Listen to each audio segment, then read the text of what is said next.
Siema, z tej strony Germanos, odcinek 48 mam nadzieję, albo 49, zobaczymy jak uda mi się to szybko poskładać, raczej konsolowo GameCastu. Odcinek specjalny, albowiem dzisiaj będę rozmawiał sobie z Davidem Jaffe. Powinniście go znać, powinniście tak naprawdę. Pogadam, odcinek będzie całkowicie po angielsku, dlatego te intro zaraz się skończy i będziemy przechodzić na język angielski. Trudno byłoby to tłumaczyć, ponieważ dynamiczna rozmowa była, krótkie odpowiedzi, za dużo czasu by z tego zajęło, mam nadzieję, że wam to nie będzie przeszkadzać, a zaraz później po tym odcinku powinien się pojawić już normalny, regularny odcinek ze mną i z Anią i Bartkiem, więc mam nadzieję, że rozmowa z Jeffim będzie dla was interesująca i przyjemna, dla mnie była mega zajebista, no i lecimy z nim. Yeah, so maybe just to help you out here, so for everyone who is watching and doesn't have a clue and the fuck who I am. So I'm hosting a podcast in Poland. It's called RaczejKonsolowo Gamecast. It translates to Rather Consoles Gamecast. That's I would say what's the whole I would say translation of the name. And usually the podcasts are in Polish, but because today I have I would say a special guest on an episode. To introduce him for everyone that is not your audience but will be listening this, I would say, from our regular side. The beautiful mind behind Twisted Metal, the Kratos' real dad, the creator of Drum to Death, a game that took its title a bit too literally, I think, and the author of a very famous quote, "Dickin' in, dickin' out." Hello, good sir. Hello, how are you, good sir? Listen to me. So I just want to be clear. I know your audience knows this. Everyone knows that they get tired of me saying it. But I was the creative director and lead director, lead designer, writer on God of War, Twisted Metal, all that. But those games don't exist without all the amazing teams, the Scott Campbells, the Shannon Studstills, the Tim Mosses, the Corey Barlogs. It's a team effort. Yep. But that said, though, thank you for having me. Thank you for the nice words. And be safe in Poland. My God, you guys are right on the fucking border. I hear you guys have a lot of refugees. Do you know what I heard? I heard great news last night, though. Putin. Yeah, that he's sick. He's sick. He may have blood cancer. How long is that going to last? Not very fucking long. Not very fucking long. And then the goddamn president of China's got a goddamn brain aneurysm. Fuck them both. Karma's real. Fuck you, motherfuckers. Yeah, but can you imagine? Well, that's of course great news, but can you imagine that this sick fuck probably did it because he was dying and he kind of like wanted to start a war and hurt so many people? Like that's an option. I mean, it's going to be a fascinating biography, assuming we survive it and there's not a nuclear war. Yeah. But that's certainly an option. Another option is that he really is delusional because of his illness. There are sort of brain disorders that can allow you to really lose grip, of reality. And look, I mean, you saw what happened, in America. It's not like America is inoculated from sort of the ability for someone to want to do something awful, and very few people want to stand up and stop them. But certainly when you're Putin, or certainly when you're President Xi of China, no one's going to risk their own fucking lives to tell you no. And I'll tell you. Especially in China, right? Yeah. Yeah, fuck it. I mean, who knows, man? Who knows? Well, yeah, but anyway, but we're here about the games because people need an escape. They always tell me, they say, Jaffe, and let me ask you a question. I know it's your podcast, but let me ask you a question. So, I get all the time from people who go, Jaffe, I come to your show or I watch your streams because I want an escape from politics. And I can appreciate that. But at the same time, though, as somebody who is living literally so close to the war that I'm sure many of you can hear the explosions. You guys have taken in an insane amount of refugees, which is incredibly kind of the Polish people. Is that an offensive thing? It's like, motherfucker, this is not entertainment you can turn on and off. This is people's lives.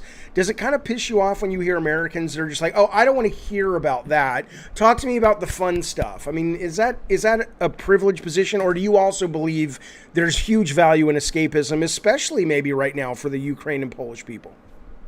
Yeah, well, that's definitely, I would say, a great value of escapism, right? There may be people who actually really, really need it, right? That they cannot, I would say, grasp the reality of what is happening. And they just need, I would say, that not to think about it. To be, I would say, perfectly honest here with you, when it all happened, when it all started, like for the few first weeks, it was like really, I would say, confusing, like for me and my family. So we kind of like, okay, so are we like preparing bags? Like, do we want to have a car full of fuel like most of the time, or basically what was going to happen? It was really like, I would say, confusing, and I couldn't get myself to like, especially like from a creator perspective, sit down and write a review of a game like for the first, I would say, 2 weeks or anything, because I just couldn't stop thinking about it, right? So you like, but then when after I would say a few weeks, I sat down with my pals here to Anya and Bartek to record a podcast, and it was really nice that we could basically just focus on what everyone has been playing, just talk about this and so on. So I, from one side, I understand, I would say, the escapism part that someone would need it. Right. Also, on the other hand, can you actually like be completely, I would say, distracted, like not distracted, but like separated from politics that are happening around us? Yeah, you can't. You may think you are, but that's even worse. If you think it doesn't affect you, you're probably the one it affects, not the most, but certainly in a meaningful way, because you're being bamboozled by the people in power. Anyway, whatever. I got it. That's good. It's good to hear. It's good to hear, though, that you have a good balance between that escapism and also like, look, this shit's real and it's serious, and we shouldn't just like, you know. All right, well, it's your show. I'll shut up. What do you want to talk about? Yeah, so I asked you about what would you like to basically, or how much time do you have, I would say, to do on a podcast? Like, should we do only, I would say, interview questions, or do you want to go, I would say, with the full bananas mode of what we are doing in episodes? And well, if you're going to keep talking about, if you're going to keep using phrases like full bananas, I'm here as long as you'll have me. I mean, I've never even heard that. Yeah, well, I'm watching your, I would say, shows, and I'm very much enjoying them, and I very much also enjoy shitposting in comments. So I know you do. Also... Oh, I know you do. Yeah. I recognize you from the YouTube comments. I fucking recognize you. Yeah. Do you do that? I mean, I'm sorry, but I got to ask. Do you? Yeah. So when you shit post, and I don't remember any of them. I mean, but when you, when you do it, are you consciously saying this is just fun for me? I'm going to troll these people, or are you doing it because you genuinely believe in what you're saying? And if that's the case, it's not really a shit post. You're just offering a stupid opinion. Yeah, exactly. We're going to, I would say, those opinions in a while. But no, I don't like, I would say, trolling just for trolling perspective. And usually, I think I told you this already. I watch your shows after the streams. Yeah. As well, they are done in this hour. It's like close to midnight now in Poland. And I watch them while I'm doing work and so on. And when there's something interesting or that I don't disagree or agree with, I then go to the YouTube channels, YouTube comments, and just post it like something that's my opinion on a topic. Some of them, like sometimes we disagree with something, but sometimes like the famous, I would say, Days Gone rant that you did, it was like pure gold. What did I rant about? The Deacon in, Deacon out. Oh, when he's fucking the. Well, I've done a couple of Deacon in, Deacon out, so I don't remember which one you're talking about. Yeah, the one when you said basically like that they are married, like. How can you basically? Oh, like, right. Yeah, the journalist acting all like, oh, it's sexist. It's like, no. Yeah. Can you imagine how are they talking to their wives and what's their, I would say, private life like? But anyway, I asked Jeffy how he wants to do the show. He wants to do a full show, so we're gonna be talking first about the games we just recently played. Okay. Then we're gonna do in some news, and then I have some questions both from my audience and from me, just I would say directly to Jeffy. Okay. So it's gonna be like a 3-part show. Let us do it. So what you've been playing recently, and I know you've just, I think today, played the Evil Dead game, right? So yeah, last night me and take 3. Last night, me and a couple members of the stream played Evil Dead, the game that came out yesterday. And I didn't love Friday the 13th. I love the franchise Friday the 13th, but the game, it was good. It was really cool, but it didn't keep me engaged for the whole time. It's the same premise, right? There's one bad guy and... Yes, but it's also just a little slower. I think the difference is with Evil Dead is because the brand, and if I was making the Friday the 13th game, I would probably have considered this. Maybe they've done it. I don't know. Same with Dead by Daylight. But the brand allows for these sub-demons. So yeah, you are, there's not one big bad guy, or if there is, it can still be represented by numerous bad guys all over the playing field. So the level of engagement at a action game level is much higher because there's more people to fight, more demons to deal with and things like that. But there's just, it's one of those games that I highly recommend with the following caveats. The first one is I've not played it without people I know. I don't imagine it would be near as fun with strangers online. But if you get it and you play it with people you know, and I don't know how sticky it's going to be. Like, I had a great time last night. I have no problem spending $40 on that time I had last night. I'll probably play it 3 or 4 or 5 more sessions, and if I never play it beyond that, I'll be okay with it. But it's very hard to see what they're going to do to keep it sticky. Like, it seems like you can level up at a meta level outside of matches, but there's no real clear sense of what you get for that. Like, I don't understand. They don't do a good job presenting why I would keep playing. Like, last night we played 3 games. We played for like 2 hours, and finally me and my team won, and we killed the demon. And then the last game we played, I played the demon, which was incredibly cool. Like, the powers that you have and the way it controls and moves is incredibly cool. So I think there's a question of stickiness, and there's a question of, does it still work if you're playing with people you don't know? But if you're just like, look, I got a handful of friends that want a game every couple of weeks, and we can live with the fact that if we buy it and we only play it 5-6 times and we never play it again, there's DLC, but they haven't announced what that's going to be.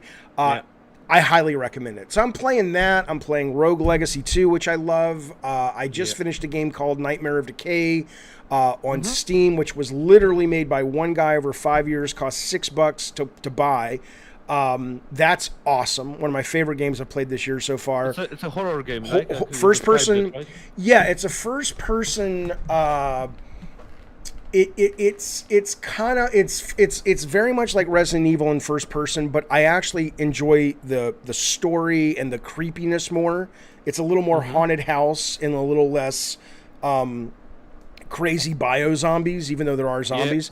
And then I'm playing the shit out of Elden Ring. I haven't finished it yet, but I'm about 160 hours into that. I adore that. And I'm also playing Loot River, which is great, which is very, very cool. That just dropped on Xbox. And I think I'm playing one more console game. What am I playing? Horizon. No, not yet. No, I'm doing WWE because I'm prepping for Jaffe Mania, which is going to be a bunch of game developers and game journalists and game executives fighting it out in the ring. I'll have more news on that down the road. But I'm playing a lot. I play a lot of stuff. So don't you have, I would say, problems from jumping from game to game? Like, what the fuck was I doing here, or that stuff? It depends how long the break has been. So the thing I've been playing, like Nightmare of Decay, I finished in 2 days because it's a very short game. But like Elden Ring, well, so Elden Ring, I consciously don't allow myself to stay away from it for more than a couple of days. Because I know it'll mess with my muscle memory and all that stuff. And and what's the thing about me is I have actual ADD. I'm on medicine for ADD. And so maybe that just works with me better, but I do tend to get bored fast. But Elden Ring, I'm not playing Elden Ring because I feel committed, like I need to finish it. I'm genuinely still just as engaged as I was 100 hours ago with that game. So, but you're absolutely... It works for you. It works for you. But coming back, I would say, to the Evil Dead game, that's I would say is the like problem in general with, I would say, those games, because we heard that many time before, I would say in the past, like the famous, I would say, flop, or how do you say it, was Evolve, I think. Like Turtle Rock. Yeah. As a synchronous game that was, everyone was saying like, oh, if you have a pack of friends or you know what you guys are doing, it's gonna be amazing, and it's like never happened, right? That it was right. I think Friday the 13th also had, I would say, a similar problem.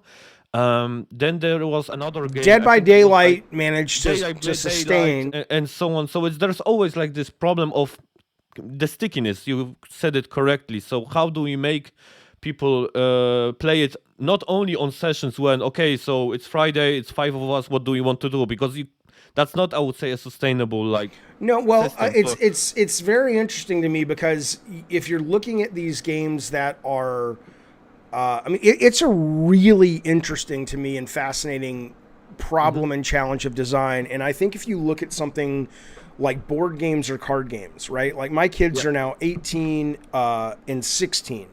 But and then I also have friends who come over and they've aged up with my kids, not the same age, but they've been around that long as friends in my life. And we'll play Uno, or we'll play Machikoro, or we'll play Splendor, or like board games, card games, whatever. And we don't feel the need with those kinds of games to play them obsessively. It's just like, once a month, it's like, hey, let's play Uno. We're sitting around having dinner. Let's play Uno, or let's play this, or let's play that. Those kind of analog games, people seem to be okay with the fact that it's like, no, I don't want to play any more Uno. There's no meta where I can level up, right? I think with video games, maybe it's because the easy way is in, easy out, right? Like that they are very, I would say, pick up and play. Like yes, and I also think because maybe they don't require everyone to have the same level of skill, but you're still having a fun time. But but it's a good question you ask about what would make it sticky. I think right now the solution the game industry has found is like the meta. And I don't mean the meta like in Hearthstone, although I love Hearthstone. I'm playing that a lot too. But I mean the meta like what sits above the core game. So, I love the game, but now I'm chasing the cool ability or outfit. So let me play 20 more games to level up, and now I can get the cool silver chainsaw that hooks onto Ash's arm that also gives him a spin attack or whatever. Without those things, a lot of the multiplayer games die very, very quickly. But also on the other hand, I think Among Us is kind of also in that like group of games, because it's also like the deceiving part and like tricking others into that you are not. There are some. And that sticks, but also I think Among Us like was a hit because it was so easy like to jump into. Like if politics can do it, then literally like rocks on the street can basically start playing it. Right, and the Jackbox Party game as well. I just downloaded and we played the other night on my stream Rift Tracks, which I don't know if you're familiar with it, but so and you're absolutely right. There's that ease of I bought the game, I invested the money, it was like $30 or whatever it was. Everyone else can play for total free. They don't have to have a PC or a console. They just play on their phone if they want to. Yep. And so there is an ease of entry. There is also a very heavy social dynamic, which is addictive if you're into the people you're playing with. But I think when you're talking about games like Apex Legends or Evil Dead or whatever. Big hits. Yeah, those tend to be... look, I've tried to make 3 of them. The last 3 games I made were online multiplayer specific. Calling All Cars, Twisted Metal 2012, and Drawn to Death. I never came close to understanding that market in terms of how to speak to them and get them addicted and get them excited. So I all I can do is sit back and be fans of online multiplayer when something comes along that I love, like Hearthstone. But if somebody called me and said, Jaffe, come work for us at Apex Legends, we want you to be one of the lead designers, I'd be like, I don't have a fucking clue why your game works. So you probably need a ton of data like that they are collecting and so on, just to make up, I would say, what the audience wants. And speaking about audience, I think they did it to the Friday the 13th game, that there was some Twitch something like that people that watch the streams could like alter the game and so on. I think that's something. Is there something in Evil Dead? I don't know if it's going to make it more sticky. It depends on the game still. But yeah, I love that. I mean, we were playing on my stream a game called Bloodshore, which is an FMV action game about, it's kind of like the Hunger Games, but it's like these guys and girls airdrop. It's like Hunger Games meets Fortnite, which is kind of the same thing, but they airdrop onto this island and they have to kill each other. And all you do as the player is, you're just making choices. Does he kill this person or kill this person? It's like Dragon's Lair, but slower. And you can turn on a streaming mode And then when the streaming mode is on, the game doesn't have a timer. So I would then go to my YouTube audience and we would put up a poll. And that was a great deal of fun. And I plan on doing a lot more of those kind of games. So yeah, I think when you can engage the audience, if you're doing it for streaming, I think that's the best. But again, those don't tend to be sticky either, because it's not like we're going back and playing Bloodshore, But there are some that there are some that do. I mean, I'm sure it'll come. Yeah, but they don't hit those marks. So I, on the other hand, basically I'm like the type of player that actually selects, I would say, like a few games that he wants to have active, and I play them until I finish them. I don't like when I have more than, I would say, 3 games. So what are you playing? What are you playing right now? So what I've been playing, like right now I'm playing Ghostwire Tokyo. That's the like open game, but I finished 2 games recently. I was like having some business traveling to do. That's when I usually pick up my Vita and play something on it. So my daughter, who is like 4 years old right now, she actually liked the Sonic racing game that was recently added to PS Plus. Oh, right. Yeah, it's a great game. But she also likes to play on the Vita. So I bought the Sonic All-Star Transformed game on the Vita.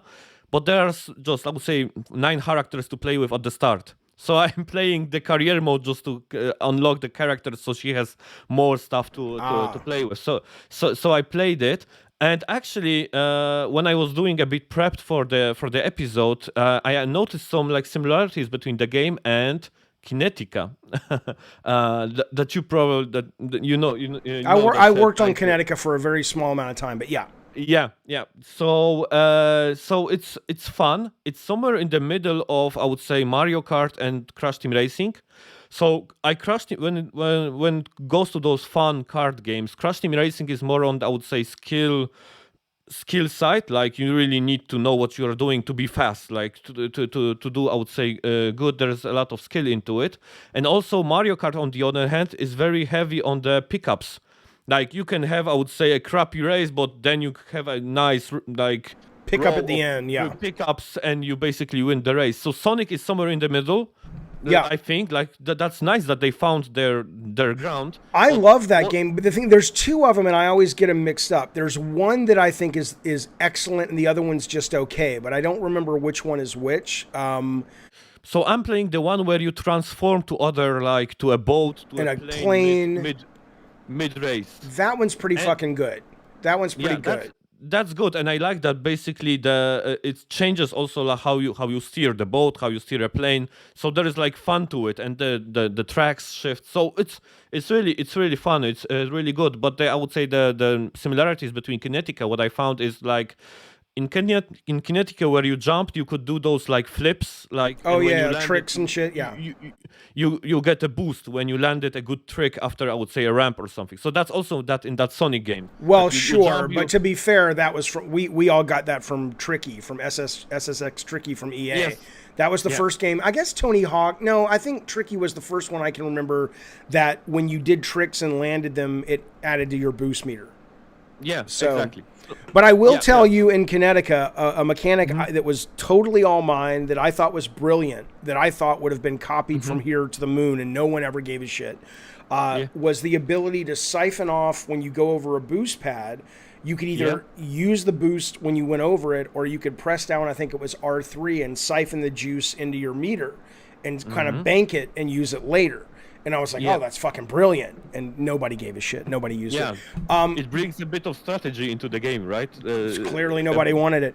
But the group that made the Sonic game, is at least part of the group, was from Sumo Interactive. And that team, sadly, has just been purchased by Tencent. But that said, they made a wonderful arcade racing game last year called Hot Shot Racing. And it's on all the systems. It looks like Virtua Racer from Sega back in the day. Hot Shot Racing. It is just fast and smooth as butter, and it's a fucking blast. So if you like arcade racing games, check that out. It's excellent. I also heard that the Hot Wheels game is also kind of good. It's great. It's great. Yeah. It takes you a little bit of time to get used to the driving, but once you start to learn to drift and really get the speed up, it's addictive. It's a wonderful game. Yeah, so I also heard that. So the second game that I played when I was, I would say, away and I finished, it was Fez. That's The really Phil old. Fish, the game with the little okay. Yeah. So I never played that because I would say when all this I would say indie revolution started on console, I was like the still I would say oh my AAA games are I would say the shit and so on. So yeah, we all had that moments. We were all young ones, and I think the game that changed me was actually Thomas Was Alone. So when I played Thomas Was Alone, and when I see that you can actually have a game with squares, like nothing else, and a good narrator, and the game was actually really special, and it was like moving and so on. That kind of what opened my eyes that you can actually have a platforming game with squares and like tell so much with it.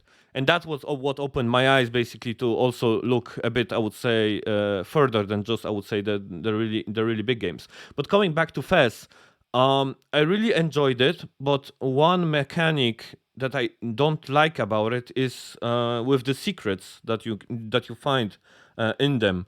And it's funny because I also recall the whole Metroid Dread drama with you.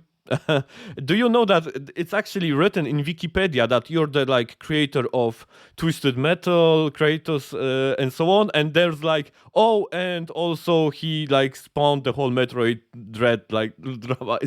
That's so funny that actually this is something. But I agree with you about this Metroid Dread stuff. Like it shouldn't be there that you just have to spam randomly, I would say, with weapons on something that is not anyway hinted that it's like the main path. So I'm all, I would say, with you. I understand the same thing. So in Fez, and this one might be like a spoiler to someone who never played the game, but there are a few secrets there that you know that there's like in a room there is something, like there is like this question mark about in the map that you know that, there's some trick to get a secret here. Right. But you're not completely don't know what to do. And actually, I spent like minutes in some of those rooms, like figuring out what should I do. Is there like a button combination? Do I need to like twist the character in some ways and so on? And it actually turns out that after you beat the game, you unlock something that is called first-person view. And then when you come back with this to those rooms, you can actually like see there are some instructions, like, but it's only in this first-person view. So I kind of like, but shouldn't this be like somehow like hinted that to not waste time looking for something that is not there? The ironic thing about whether you're talking about Fez or whether you're talking about Metroid or just games in general, the ironic part to me is that if you actually enter into discussion about games and design and the psychology of games, and if you're really a fan of games, not just like I like to buy games, but like if you like to design them, if you like to study them, take them apart, if you love the business, it's almost like you're not as welcomed, because like the stuff that you're saying, like or the stuff I was saying about Metroid, I ended up having a good time with the Metroid stuff because I was like, I was getting views, I was making a lot of money in advertising. Yeah. And I just thought a lot of these people were fucking morons. I was just like, you're not listening to what I'm saying, and so I'm just going to go ahead and just, drive you nuts and make some money off of it, right? But ultimately, though, I mean, it's like you can't. There's some, and it might be generational. I mean, you're obviously younger than I am, but it's like there is a very vocal, I don't know if they're majority or minority, group of gamers on the internet that only want you to praise what they like. And if you are like nuanced and you're like, well, I can appreciate this about it, and like even Evil Dead, right? I'm telling you, Evil Dead is not necessarily a perfect game, but for what it is, I loved it. I had a great time. But there's a lot of gamers, if they're in love with Evil Dead, the brand or the game, they would act like I just said something blasphemous. And I find that fascinating that you've got an individual, a group of individuals that somehow were raised with the idea that any criticism or any discussion that's not just blowing sunshine up your butthole is somehow makes that person your enemy and someone worth shutting down. I've never seen such a thing. I mean, I don't know where that comes from. Yeah, so it's like it's I don't know, it's a problem of like open-mindedness, or how would you basically call it, or being okay with someone else's viewpoint. Like I don't know how would say basically how to explain it, but I also like I'm seeing it. We had a discussion about the Horizon like beginning, right? And it's different for both of us what we took out of it. But I both parts are fine. Both takes are fine. That's my perception, right? So I'm fine that I joined the first half of minutes. It was engaging for me. But I'm also very much fine with you saying that it was boring for you. Well, yeah, well, okay, that's what happens. Right. I think, when I was actually writing the first Horizon review, and I was praising it and so on, someone tweeted at me and said, I played 2 hours of it and didn't like it. And I wrote back, okay, like, Yeah, right. What do you... what, like, fine. And he was like very angry that I'm not engaging with him, like trying to like change his mind. But what I said, okay, but you played it and didn't like it, that's fine. Like what can I do basically to or what do you expect me to do to change your mind? So about Fez, it's and mostly it's a really good game. I really, when the perspective change actually clicked, that it's not just, I would say, just a perspective change, but you are having fun with it. That's also, I never seen it in any other games like mimic it or right now. And Fez is like, I don't know how many years. 10 years or something. I want to say, I mean, you get a little bit of that. I mean, I didn't play much Fez at all, but you get a little bit of that in like Nintendo had a game on the Wii U like Toad's Treasure Tracker, and then there was also a game right now. There's a Lego game where you're having to sort of rotate the space to find... It's not the same thing, but there is that same sort of mental muscle that gets scratched of like, if I see it from this view, I start to have a different relationship with it. But you're right. I mean, Fez kind of came and stormed the beaches of that particular... Yeah, it was one of the first, I would say, indie games that started this old, I would say, revolution. So I'm glad I came back to it and I played it on the Vita, finished it. Great game. If anyone hasn't played it, it's like a few hours long and really good. I have to say about that, I had the most... I had a really interesting question somebody wrote in. I think it was on YouTube. I don't remember. Maybe they called in. And he was saying, you know, I love horror games, but I love the PS1, PS2 era. But right now, obviously, they're not making those at AAA or AA. But he says all the indie games are these kind of pixely things like side scrollers and stuff. And when you do the very simple math and go, oh, you know, for a long time, the age of the people making those indie games were the kids who were, or the people who were kids when Super Nintendo was, you know, in Genesis. So they're emulating what they grew up with. Well, now you're starting to see the PS1 kids become developers, and you're starting to see like Nightmare of Decay, and even more than that, you're starting to see with Unreal 5. I saw a guy, it's never going to be easy compared to like making a YouTube video, but I saw a guy posting last night saying, you know, he says, back in the day I started making Quake maps and that was all I could do. And he's like, now I'm making an open world shooter in Unreal 5, and I just started this morning, and it's not ready, it's going to take years probably, but he's got a guy with a gun walking around a photorealistic environment, interacting with the space, and it's like, you know, what the fascinating thing is, having gone through the industry and seen tech people, especially, with their minds blown by, oh my God, look at the dinosaur on PS1, or oh my God, look at the water on PS2. How can we do this? This is amazing. And now that's just like, here's an engine. You can do that in 5 minutes. I mean, the fact, the games that cost $300 million today or $200 million today, in 20 years from now, we're going to be watching videos of your kid or your kid's contemporaries going, oh yeah, I made this game. It looks like a Naughty Dog game. They won't say that, but you know, and they would have made it in a couple of days. It's fucking amazing. It's fucking amazing. Yeah, so I had the same feeling when I was watching the recent, I would say, Nintendo Indie World showcase.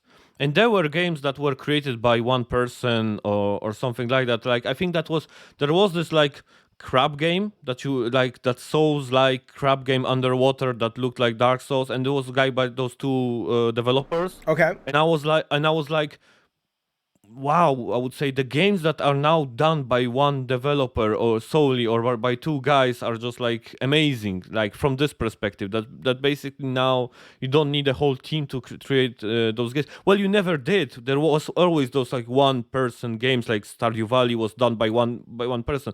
But now those games look like a whole team was behind them, and then you look, there were like two guys. Yeah, eventually maybe it will be like just, you know, I mean, it will be. You and I will probably be dead, or maybe you'll just be about to die and I'll have already died. But, you know, eventually it's going to be one person at a keyboard or a microphone like this talking to AI going, okay, I want to try a giant Antarctica setting. There it is. Okay, and I want to have some Yetis, like abominable snowmen. And then the Google brings up like, you know, which of these 20 images do you think you want to merge to make your Yeti? It's like, no, I want to see more Yetis, you know? I mean, and then suddenly, okay, and I want to be a lady who's able to fight Yetis with psychic power. I mean, you're going to be able to talk to the AI and create your game, and you're not going to need a team.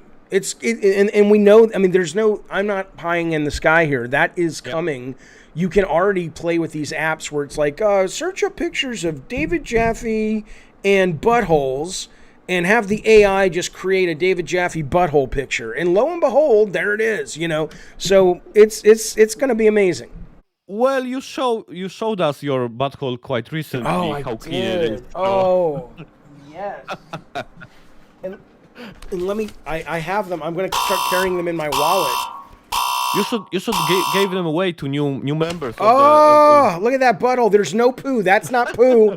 That's the camera. There's no poo in here. But let me tell you. So congratulations on finishing the colonoscopy. No. I have to tell you. So when you're my age, I'm 51, and they say, oh, we'll come back in 5 years because we didn't find anything, but you know, we want to catch it early, so come back in 5 years again. Until I had a colonoscopy, I was like, oh God, this is everything about it's horrible and all this. I can't wait for my next colonoscopy. Because the drugs they give you, I'm not even fucking with you, I'm not doing a bit. Yeah. The drugs they give you, you go in, they cover you with warm blankets, and then they IV you with just some kind of chill. You get chill. It's not like knock you out. Yeah. Then they wait for a few minutes, they roll you into the room. And you're like, okay, here it goes. Camera's going on my butt. This is going to be so awful in so many ways. And then they give you another drug, which is, I think, Propofol. I don't fucking know what it's called, but it's the thing Michael Jackson died on.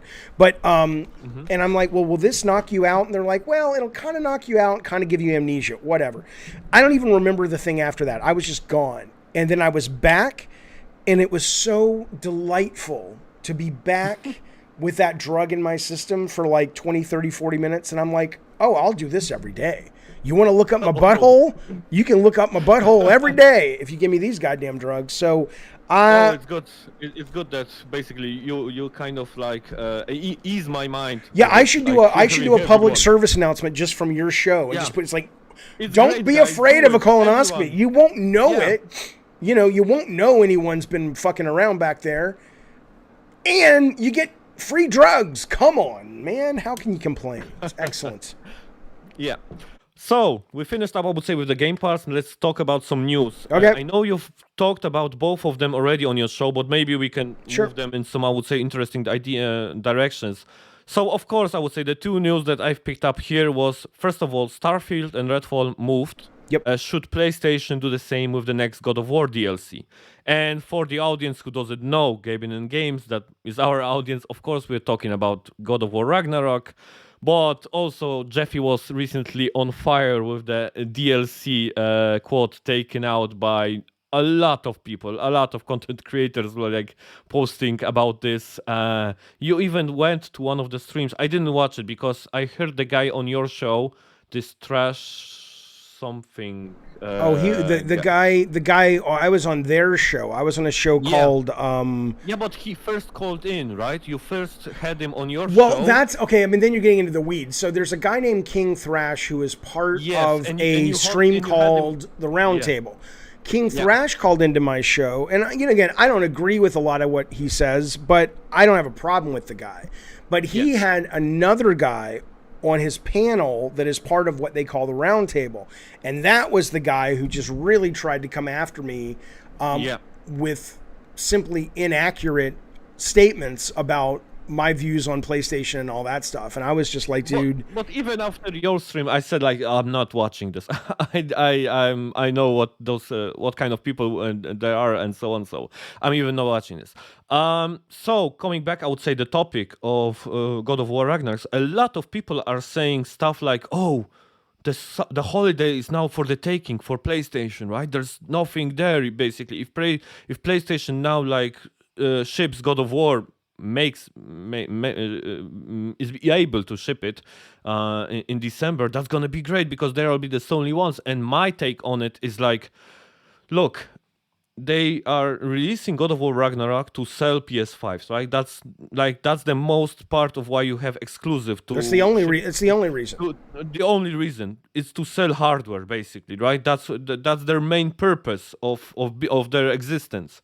So if the consoles are not on store shelves, like to buy or to sell subscription models, but still to sell something.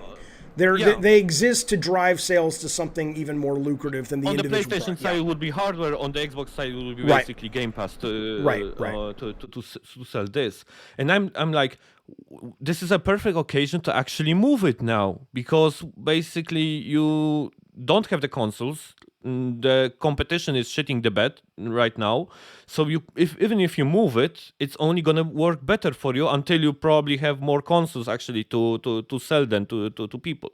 So that is my take. What do you think about it? Well, I mean, I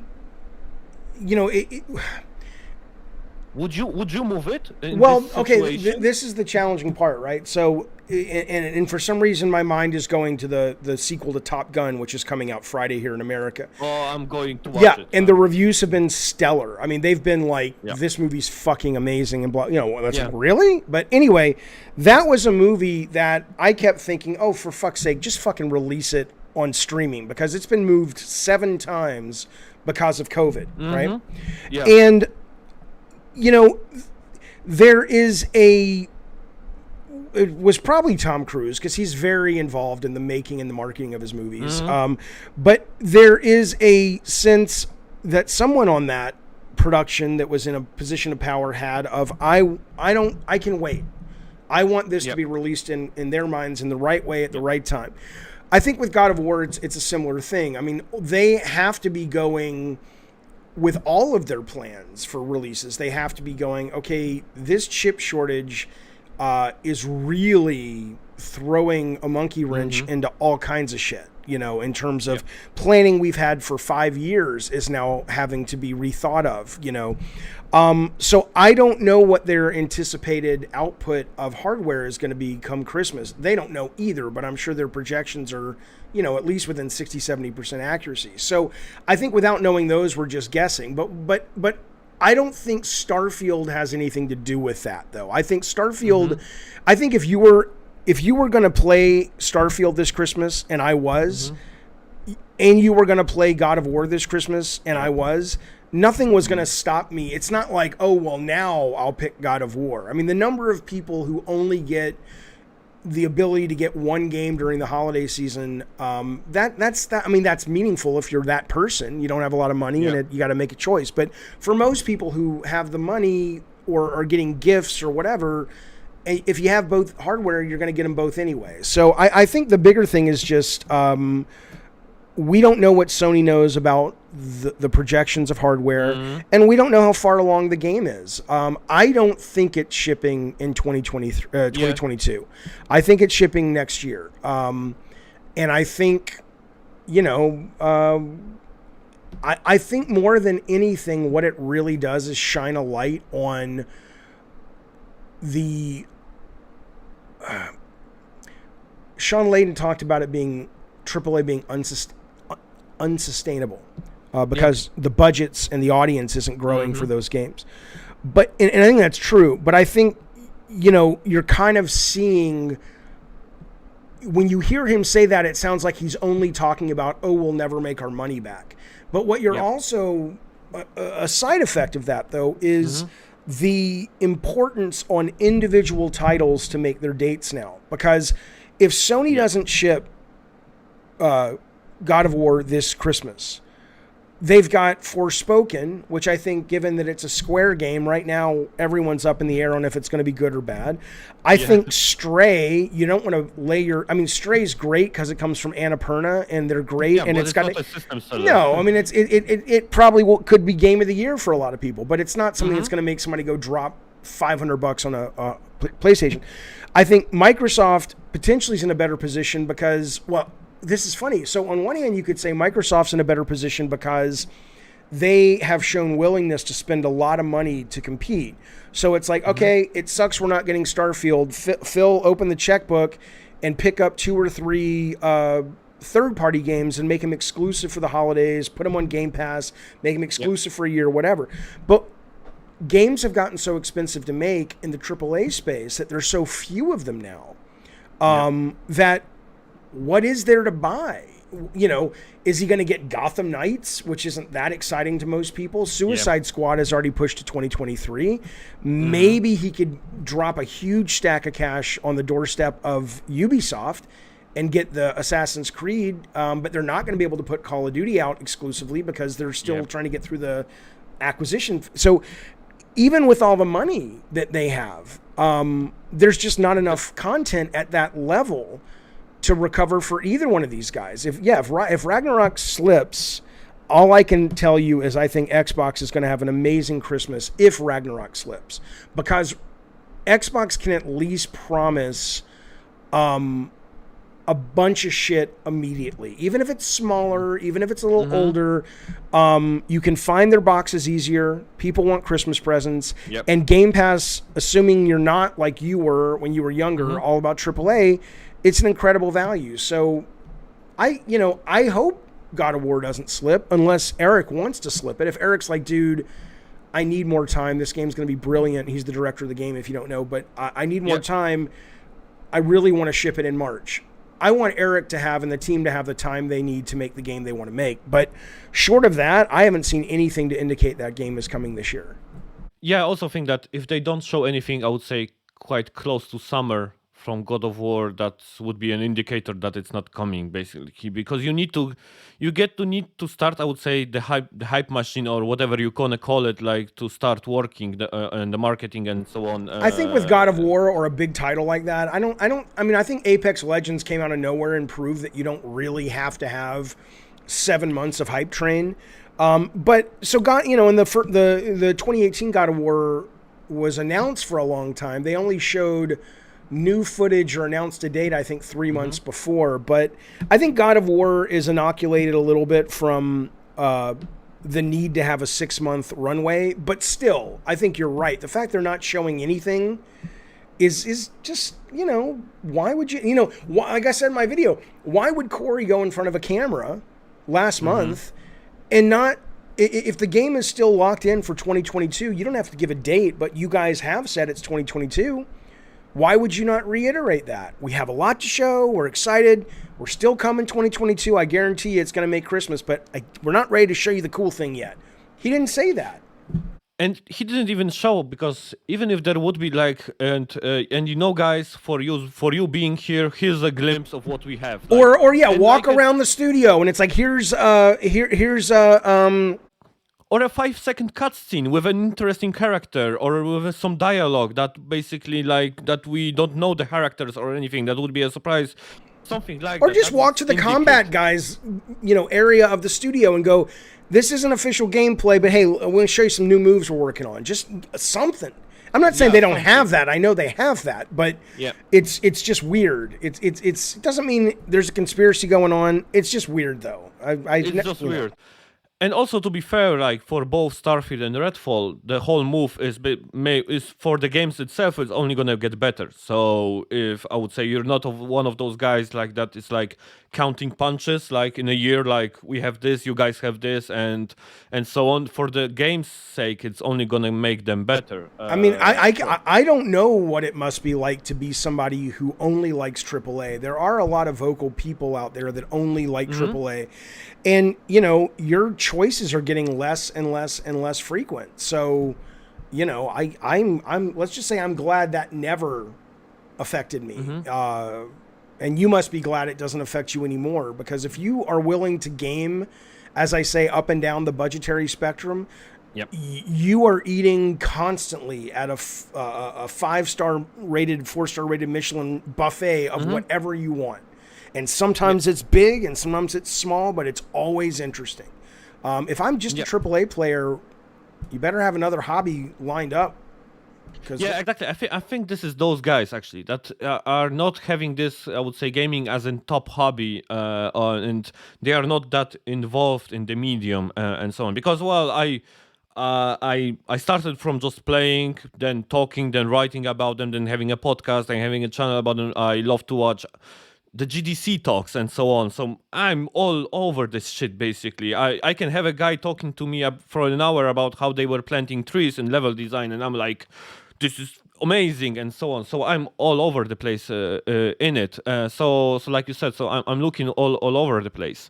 But it must have been those guys that have just this, I would say, as in fun stuff to do on the side between, I would say, what to do today, a movie, TV series, or a video game. So maybe it's or those. maybe they're just realizing they're left behind, because in the past, the market of console gaming was very rich with titles. It was, Yes.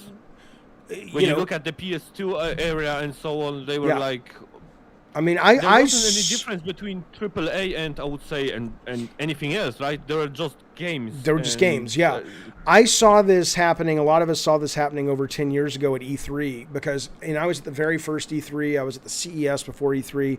To walk around E3 the first 5, 6, 7 years of its existence was to be in a circus-like environment where you didn't know what was around the corner. It was just tons of games, tons of surprises.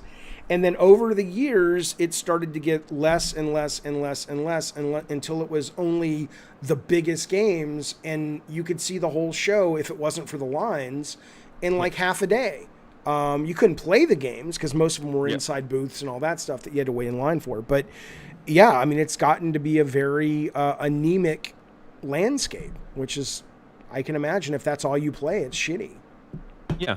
And also one thing that you mentioned, I wanted to get back, and you mentioned it about the player that has to pay, has to choose on Christmas because he only can play one game or the other. I think this person probably made the decision years back because he bought one of the consoles only, right? So it doesn't matter if Starfield or Ragnarok comes in because he's already only in one of the ecosystems. And he would play only Ragnarok if he choose that console because of the limited money that he has and so on.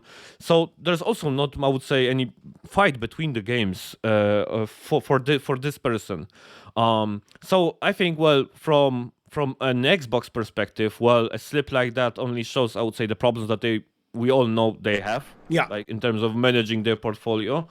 And maybe we can go in this part a bit, because you were talking about Phil Spencer, like he's not good, I would say, probably at it. I think he's wonderful at some that Herman things. Hulst is doing. I mean, here, like what Herman is doing, basically. Well, that was strange because at Sony we have like big boy gamer Jim Ryan, of course, that's like, and we then have Herman, who actually looks after the games. We don't hear this much from Herman and him talking and so on, because he's probably like managing like the portfolio, like which game is in what condition, when it's coming out, and I expect this is like his day-to-day work, like managing the portfolio of games. But we don't have that on the Xbox side, right? Well, you do. Spencer. No, well, you have Matt Booty, who is the Herman Holst. But you don't see him a lot, and so it's natural, I think, that your ire would fall onto the head figure, which is Phil Spencer. But also he is the boss. I mean, the buck only stops with one other person above him, who is probably way too busy making so much more money off like Windows and all of their other shit that to him he's like, okay, what, I'll check in with Phil twice a year. I don't fucking know. But yeah, I mean, I have said numerous times in the it's so funny because what my fantasy is that these people who come at me on the internet would eventually wake up and go, oh, this guy doesn't have a dog in the fight. He doesn't care. about who wins or loses. So all they need to do is go, wow, 2 weeks ago, the PlayStation fans hated me because they thought I was insulting Ragnarok, which I wasn't. And even though I went ad nauseum to explain to them that their view was different, I was enemy number one. Well, now, because I'm going on and saying Phil Spencer is wonderful and do not fire that guy. He's done some great work, but he's a terrible manager. And people are, now Xbox hates me. And now a lot of PS people who hated me 2 weeks ago are like, yeah, Jaffe, yeah. I'm like, doesn't that at least give my opinion a little bit more weight? Forget the fact that I've worked in the business for 20 years. Yeah. Forget that. Forget the fact that I have more contacts than most people who talk about this shit. Forget that. Just the fact that I clearly praise and attack both sides when even if you don't agree with it, I clearly don't give a fuck I care what box wins. I'm 51 fucking years old. I don't give a fuck who wins the console war, but they just, it's fascinating to me that they just can't seem to understand that. But with the Phil thing, I think, somebody's like, well, you're an idiot, Jaffe. Phil Spencer's not the one who's making the games. I'm like, yes, I know. I said this to somebody. I said, I know Phil Spencer is not sitting there after work. Everyone's gone home, and he's got the spreadsheet open for Perfect Dark going. Now, should I make sure that this artist is working on the blue costume? Yes, of course, Matt Booty's not doing that. There are people way below, But ultimately, though, it is Phil Spencer's job to look at all of these problems that his teams have had, whether it's the lack of any software, day one hardware, which is insane. The Halo slip, the Halo launch with anemic content, the second season of Halo, which is buggy and still has anemic content, what's happening at Undead Labs, what's happening at the Initiative, and now what is happening with Bethesda's 2 games slipping. I'm sorry, but there's a point where if you're Phil Spencer, you need to go, maybe I'm not good at this part of it, right? Yeah. There were things I'm not good at. I don't have a problem going, oh yeah, I got to bring in some help. But people get mad at me for saying that. It's like, well, the proof is in the pudding. You have no games from his studios. It's anemic.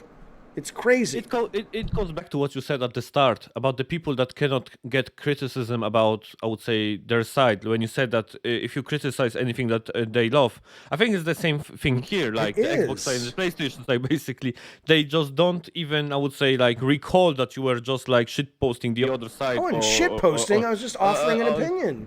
Offering an opinion. That's right.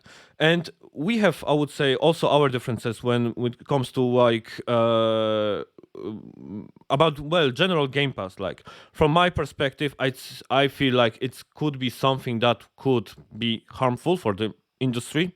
In games and so, but you're on the other side. I'm very excited of the possibilities that it would give. I think we're just focusing, I would say, on the like two sides of the thing. You're excited about the possibilities that it's open. I'm kind of like seeing like, okay, but it destroys a lot of stuff that maybe is now working. Sure, but what I always say though about that is I identify the very positive aspects of Game Pass for the art form and for the business.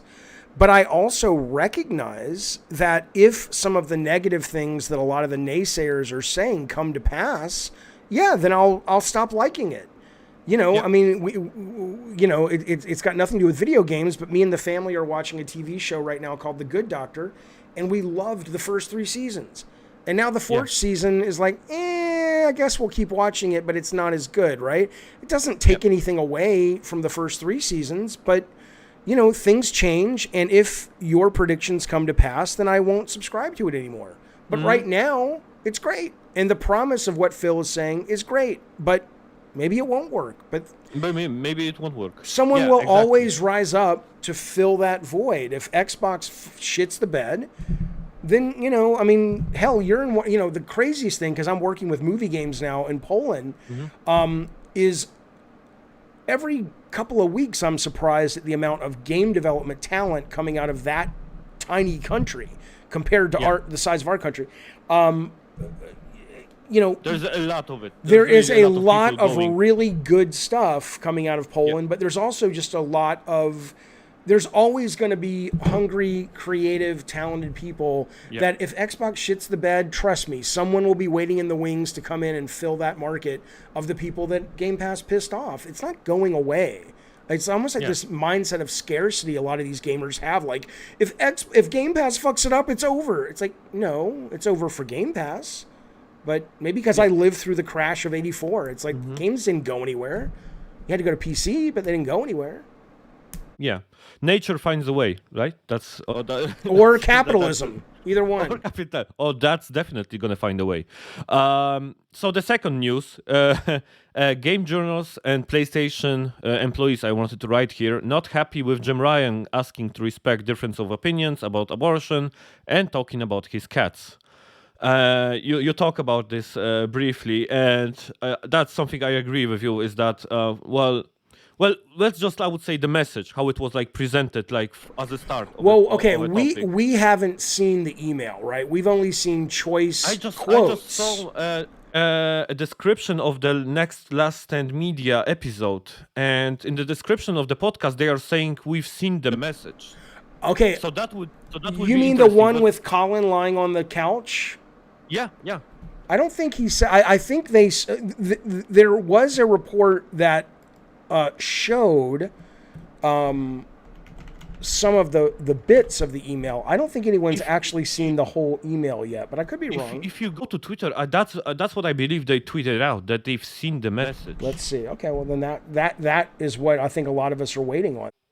Yeah, that will be interesting. Them talking talking about it. But I would say in general, what was the idea behind the message and so on. So I get the first part. I think it was okay. No. He says the newest fake hive mind drama. This is Colin talking. Yeah. Pertains to Jim Ryan's anodyne internal email about Roe. And then he says, which we've not actually seen apart for some quotes. So okay. I think if all we have to go on is the quotes, we just have to make that clear. We haven't seen the whole email. Yeah, but in general, in premise, I would say that was such a stupid idea to go with the cat thing after that message. It's something like that. You probably, like, someone asked him. Oh, HR came to him and asked him, "Oh, can you write something about this, like Roe that is happening now in the United States?" I'm not that, I would say, in it. But also, we had something very similar in Poland, I think, 2 years ago, because right in the middle of pandemic, our shitty government actually changed the abortion laws in Poland. So it's now almost impossible to get a legal abortion done. And there have been already several cases of women dying. Of course. The doctors were waiting for the child to die and so on. So it's also messed up. So we had this in Poland a few years ago, and there were giant riots in the middle of the pandemic. There were riots on the streets also coming along with this. So we are a bit of, I would say, you guys are lagging what I wanted to say about it. But I can imagine someone from HR came to him. So can you write something about this? Oh, and add something nice to the email to make it better. Okay, and came up with this cat. Okay, that's all possible, but the cat thing is kind of a red herring. I mean, it's, if we read the email and the email is as accurate as or as reflective as the quotes have been, and it really is just kind of silly and tone deaf. Yes, there is an aspect to it that it's like, wow, this guy seems, what a bizarre thing to put at the end of your email. But okay, whatever. I mean, you'd think somebody would have said, I don't know. But I don't think that's what's really upset people. The story is that there's a number of people upset at Sony because, Jim Ryan is coming out and basically saying we need to respect people's opinions. That's a pillar of the Sony corporate culture. We don't have to agree with them, but we have to respect them. And I can understand why a lot of people are upset with that. I'm very torn on how to respond to it because I know that if somebody were to say, and a lot of people have, it's a business and his primary job is to help the business, to help the bottom line, then sure, he should have said it, right? I get that. I understand that he's going to piss off some people who are pro-choice. but most of the people who are pro-choice will be annoyed but still buy the games. But if he comes out and says what the Supreme Court is doing is unacceptable to us here at Sony, you're going to lose a lot more sales. Okay, so if you're looking at it purely at a business decision, that makes sense. But I think at least in America, maybe it's everywhere, I don't know, but in America certainly there are some lines that there are some lines at least that we tell ourselves trump capitalism and Trump money. And I think freedom, or at least the perception of freedom, let's be honest, but the perception of freedom in America, I think for a lot of people trumps the business argument. And I think a lot of people at Sony, especially people who are artistic and creative, tend to be left-leaning. And I'm very pro-choice. I think it's horrible what's happening. But that said, though, I can see how it was probably better if he said nothing. Although, as a liberal and as a pro-choice guy, I would have loved to have Sony, like Bungie, to come out and say, hey, we're opposed to this. But then you're going to piss off about, I don't think there's a way you can win this. It was an internal email, so I imagine that... No, he knew that was going to get leaked. There's no... but I would say like the target audience of that. Because if I know that this was the target audience of it, I can imagine what was the reasoning behind the message. So if Bungie knows that the majority of their employees are left wingy, or how do you call it, by pro-choice, then it's easier for them to say, okay, so this is like our statement, because like maybe the whole studio is thinking in the same way. That's great. But if there would be maybe that Jim Ryan message was a response of some arguing between the employees, right? There might be some already like happening, like people like fighting in a coffee, like throwing. That's right. We don't. At themselves.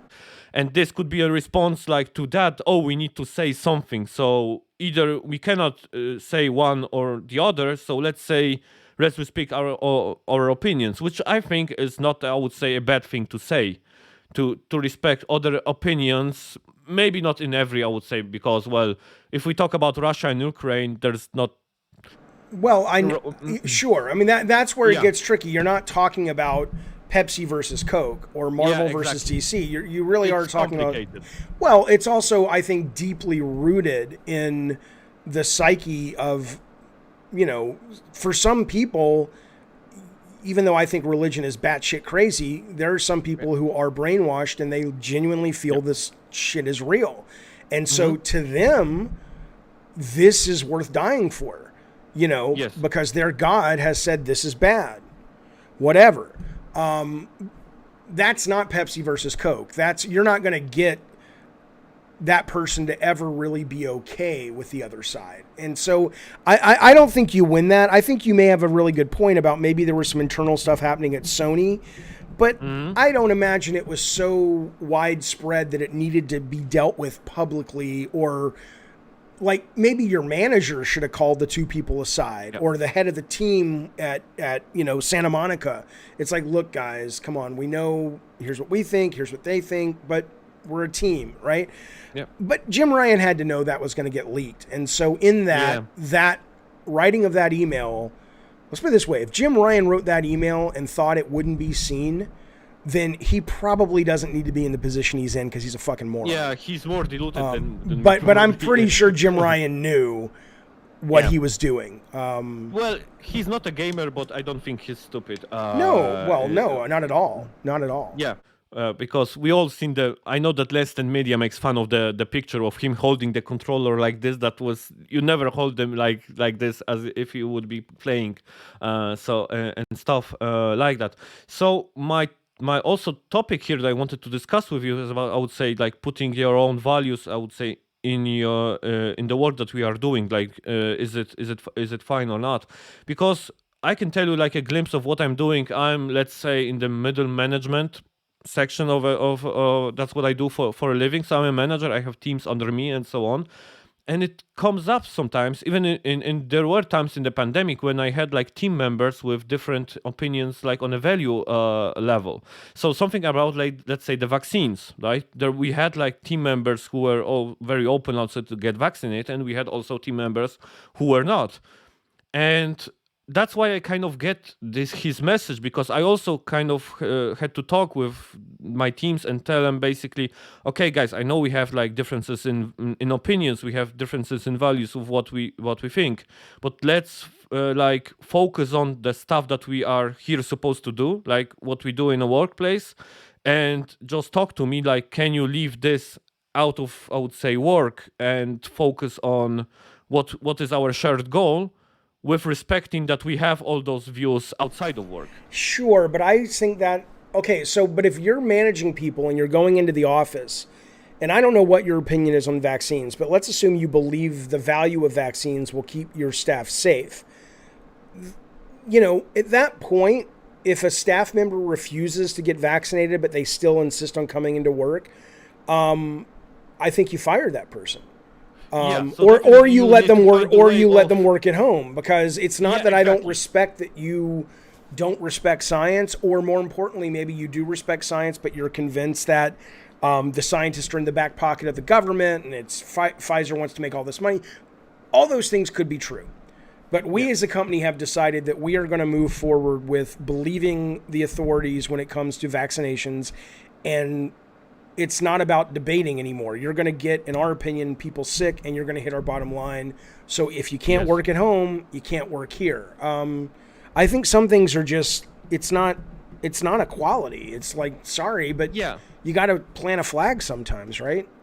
Yeah, exactly. But you don't have to like fire the person immediately. Like you said, there's always this like, okay, we respect your opinion, so can you work from home or something like that, because we are allowing it or whatsoever. Sure. So and so on. So there's always like options to not destroy or judge or anything like that. So my question was to you about this.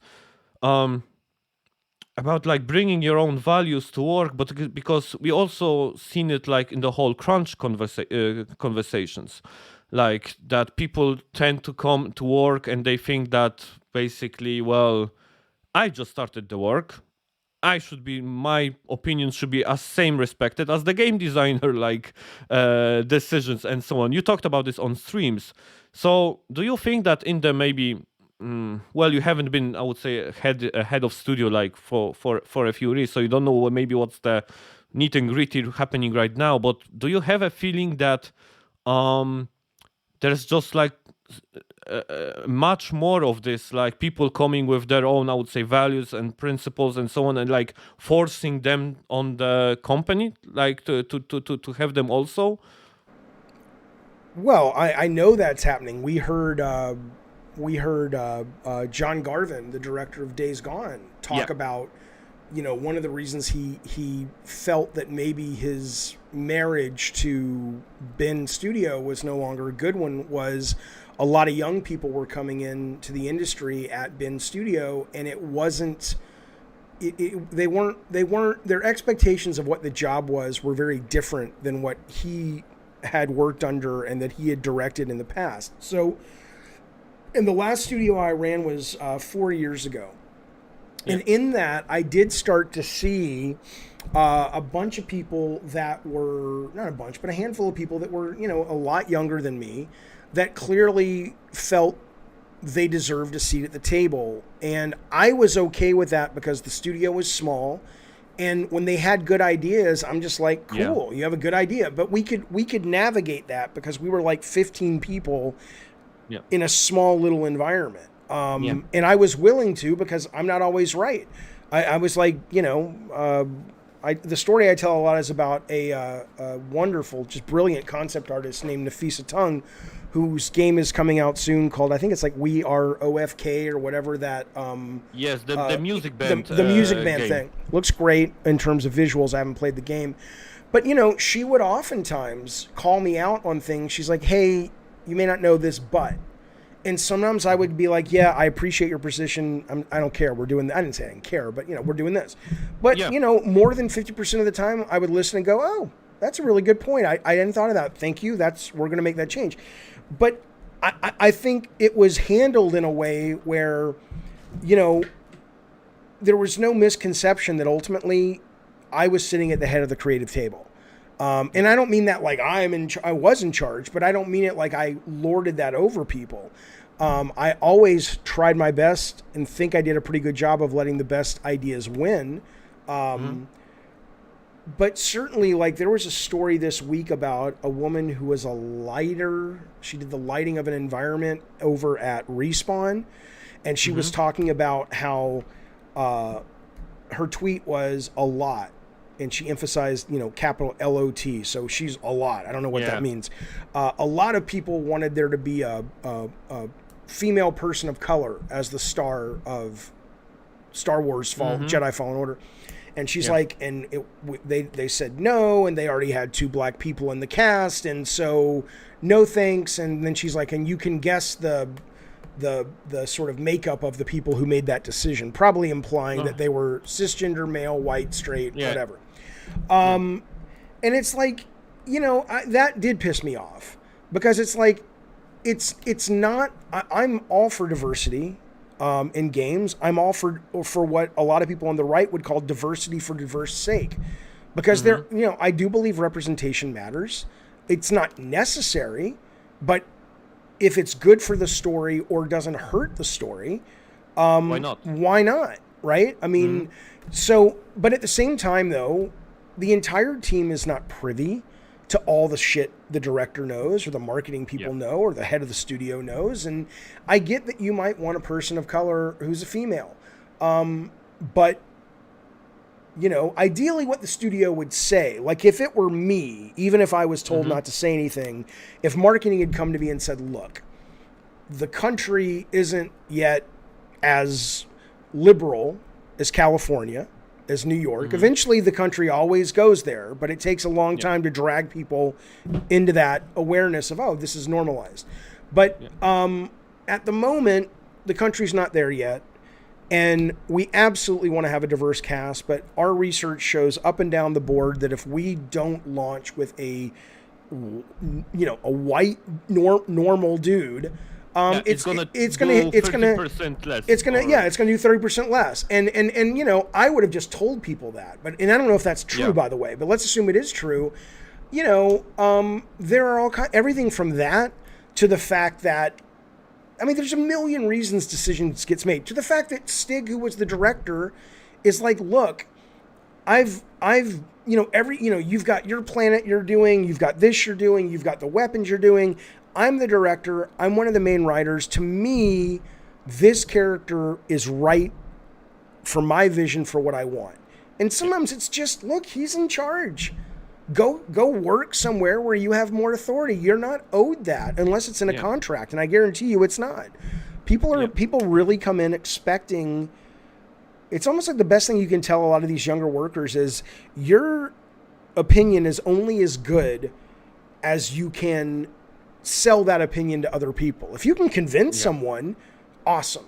But just because it came out of your fucking brain doesn't mean the whole studio needs to fucking turn and make the game you want. Fuck off.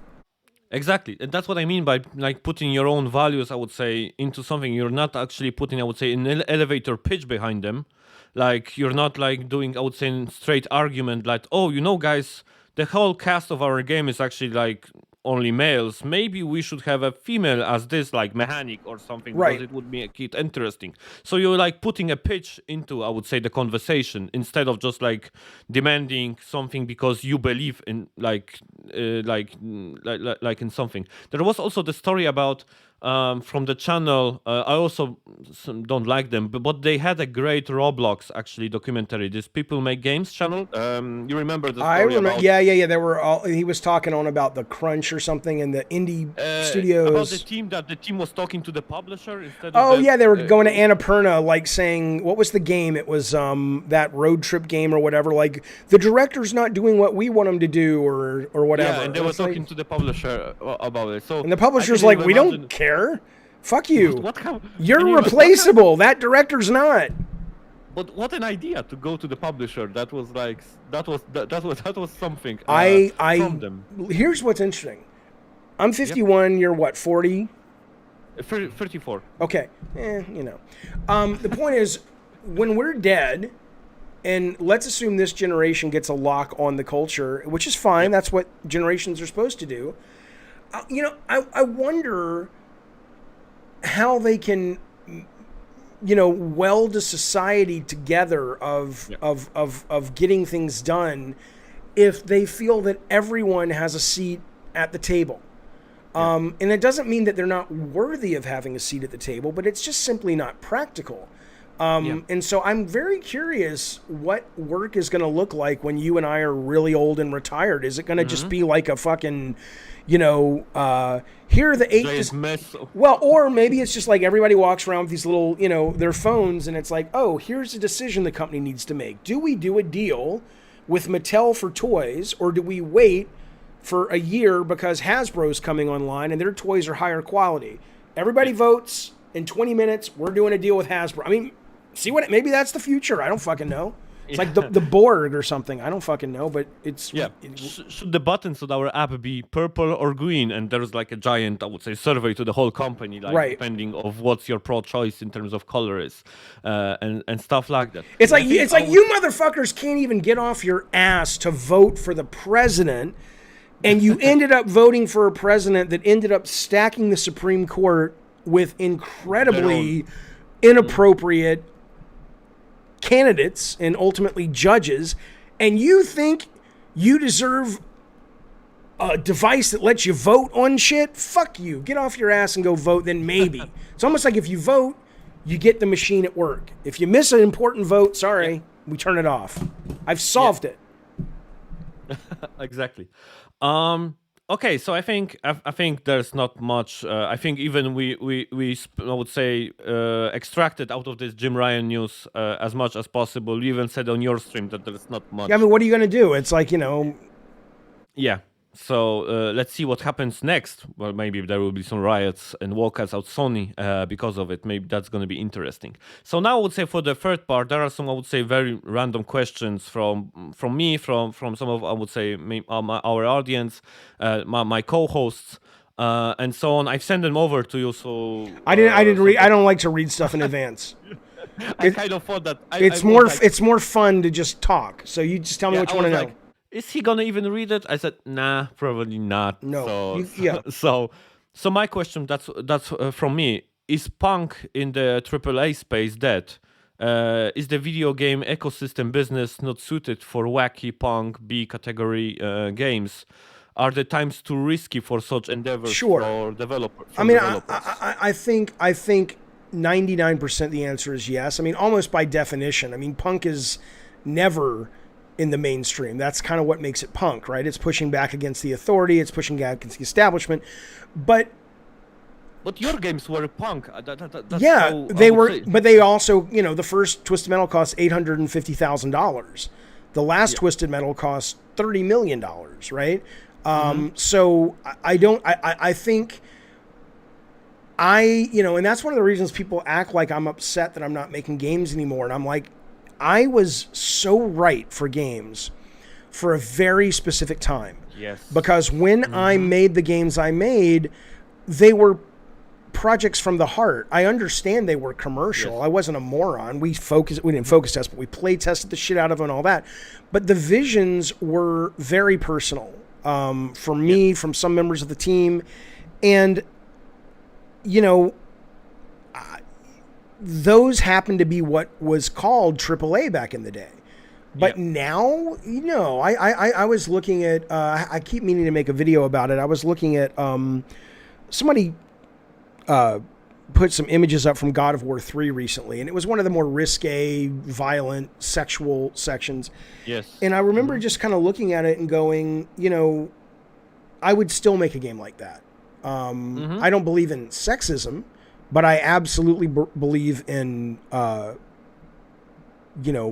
overt sexuality and pushing the bar when it comes to sex and violence and all that. I like Grindhouse. I like that shit. And there was a time where that was cool. Well, it's still cool. It's cool, but that was kind of even mainstream. It was mainstream. It was popular, and it could make its money back. Now, though, maybe one of the reasons that I don't look at the industry and go, but I still want back in. I'm like, I don't want to fucking have to go through what Cory Barlog went through to get his game greenlit and fly all over and pitch this and get Jim Ryan on board and get this guy on board and get marketing. Fuck off. And then I want to do this. And I mean, I had to answer, if at all, to one guy, which was the head of the studio. And 99% of the time, we never even talk about it. He just trusted Shannon. He trusted me. He let us do what we wanted to do. That was my experience working in video games. I wouldn't want to work in AAA today at all. But, that's how the business goes. It grows. And so is punk, is genuine punk dead? Not to say that I'm some great, flag bearer of punk, but certainly I would say that we are into, at the AAA space, the kind of homogenized, but indie is thriving. If you want punk, just like in music, just like in film, get yourself a Steam account, play the indie games. I played a heartbreaking game last night from a USC grad student because USC just did their expo for all their college students. I see you recommending it. Yeah, and there's like 40 games. You can go on right now, just type USC Game Expo, and you can go online and you can play 80, 90% of them, and you can see videos of the other ones. And one of them was literally about this girl growing up. It was a very simple game. You barely did anything, but and how she developed an eating disorder and how she worked through it and how it affected her life and her life as a teenager and all this. And I'm just like, even the other day, there was a game that came out called Acquitted, which a lot of people say is like the Kyle Rittenhouse game where he's, it's brain dead. It's not very smart. It's not very satirical, but, that's pretty punk. I don't agree with them politically, and I think it's a terribly made game and a message that for them is worth expressing, but it's expressed incredibly amateurly and poorly. But, that stuff is happening. But you're not going to get Sony or even a 505 Games AA to go, here's $30 million to go make your Kyle Rittenhouse game. But to be fair, maybe you shouldn't get that. It should stay in the realm of, we have to answer to no one. This is our pure vision. Fuck you. And that, in and of itself, makes it punk. I think the minute you start getting all this money, the funny thing is the biggest punk movie that I can think of is probably Phantom Menace. It's a horrible movie, but it was Lucas's money. He made exactly what he wanted to. So it's less about the money and more about how many cooks are sitting in the kitchen. And I think in the case of punk, the fewer cooks, the better, because it's a singular idea. Yeah, and how much you are expressing yourselves, basically. Because punk is all about, I would say, expression from a music perspective. But what do you think, this is a question for my co-host, what do you think about the rumored Twisted Metal reboot? Is there space for such games? Yeah, I all I can tell you is, what comes to mind is like, for a long time until Quentin Tarantino came along, no one knew what the fuck to do with John Travolta. So is there a visionary out there that looks at Twisted Metal and not, obviously I think there's a lot to do with Twisted Metal when it comes to the brand, the characters, the world, all that. But if you're talking car combat as the main mechanic, I don't think so.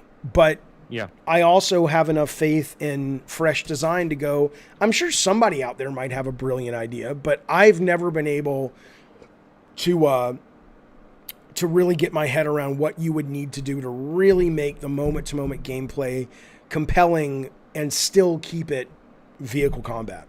So exactly. Talking also a bit about this, I would say, punk stuff. Do you feel like that was, I would say, the main problem with Drawn to Death? That it was very punk, I would say, and the audience was already, like moving past that era? Well, something? I don't think you ever move past. You never. The mainstream. No, I know, but you never. That's the thing that drives me batshit about the media, the games media. You never move past your inner 14-year-old. You either bury it and pretend it's dead and you act all proud that you're no longer in touch with it, or you find a healthy way, just like you never move past your inner little kid that loves, cotton candy and going to theme parks. It's like Transformers or something. Right. And if you do, you're there's nothing wrong with you, but you probably need a little bit of help to kind of figure out why you're so, serious. Right. But, I think with Drawn to Death, there was a couple of things. I think certainly it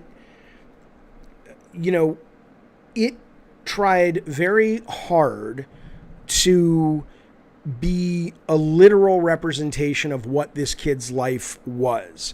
And if you think about your average 13, 14, 15-year-old boy, that's what I know, who is dealing with divorce and an asshole stepdad and a missing brother and all this stuff, he's not going to be very happy. On the surface, he's going to be kind of an angsty, obnoxious fucking kid.